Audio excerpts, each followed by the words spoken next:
సింహరాశి వాళ్ళకి 18వ తారీఖు ఫిబ్రవరి నుంచి 24 ఫిబ్రవరి వరకు ఈ వారంలో సూర్యగ్రహ స్థితిని బట్టి అనేక శుభాలు జరుగుతున్నాయండి. ఎప్పుడైతే సూర్యుడు మకర రాశి నుంచి కుంభరాశికి వచ్చేసాడో, సప్తమంలోకి వచ్చాడో, మీరు అనుకున్న పని అనుకున్నట్టుగా సక్సెస్ అవ్వటం, మానసికమైనటువంటి ఇబ్బందులన్నీ తొలగిపోవటం, ప్రశాంతమైనటువంటి వాతావరణంలో ఈ వారమంతా గడిచిపోతుంది మనం హామీ ఇవ్వచ్చు. ముఖ్యంగా ఈ వారంలో బుధగ్రహం యొక్క మార్పు కుంభరాశిలో ఉందండి.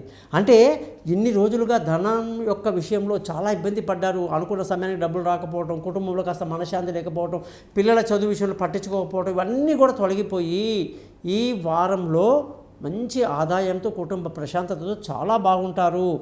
ముఖ్యంగా ఈ వారం బంధువుల, స్నేహితుల సహాయ సహకారాలు మీకు బ్రహ్మాండంగా లభిస్తాయి. మానసిక ధైర్యాన్ని బాగా కలిగి ఉంటారు. అందరికీ సహాయం చేసే స్థితిలో మీరు ఉంటారు. విలువైన వస్తువులు, భూములు, వాహనాలు, ఇతరత్ర ఏదైనా సరే కొనడానికి అంత అనుకూలంగా లేదు. పిల్లల యొక్క చదువులు బాగుంటాయి. వాళ్ళ విదేశీ యానాలు బాగుంటాయి. దూర విద్య కోసం విదేశాలకు వెళ్ళే వాళ్ళకి బాగుంది. తెలివైన నిర్ణయాలు తీసుకుంటారని చెప్పొచ్చు. ఆరోగ్యపరమైన విషయాల్లో జాగ్రత్తలు తీసుకుంటూ ఉండాలి. అలాగే సింహరాశి వాళ్ళందరికీ కూడా భార్యాభర్తల మధ్య చక్కటి సయోధ్య కలిగి చాలా బాగుంటారు. పెళ్లి కాని వాళ్ళకు పెళ్లి కుదురుతుంది. దూరంగా ఉన్న వాళ్ళు కలుసుకుంటారు. పార్ట్నర్షిప్లో వ్యాపారాలు బాగా కలిసి వస్తాయి. అన్ని రకాలుగా చూసుకుంటే అదృష్టం అనేది ఈ వారం మీకు బాగా తక్కువ. అన్నిటికీ కష్టపడాల్సి ఉంటుంది. ఎవరో వస్తారు, నాన్నగారి తరపున, ఇంకే మేనమామ తరపున సహాయాలు వస్తాయని అనుకోవడం తప్పు, జరగదు. కాబట్టి మనం సొంత ధైర్యం మీద ముందుకు వెళ్ళాల్సి ఉంటుంది.